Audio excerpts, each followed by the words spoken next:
Alright, this is probably one of the luckiest finds I've ever found.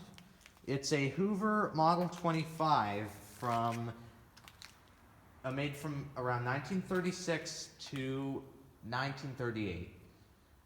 And I got this for no money at all. And back in June 2018, I was at a yard sale at a condo, and the man just gave it to me because I said it would go to a good home, and I guess you could say it has. It still works. The light bulb, and I will show you this.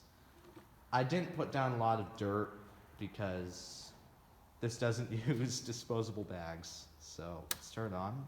It still runs, at least I think. But yep.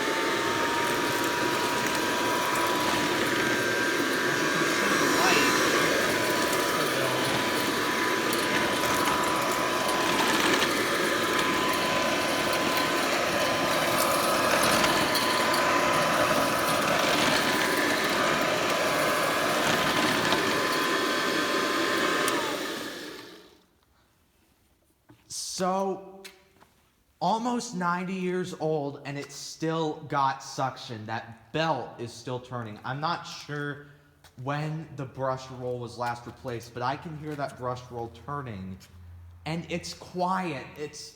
I'm just impressed. Made in the USA, like most Hoovers around this time, and I'll get a picture of the data plate in later.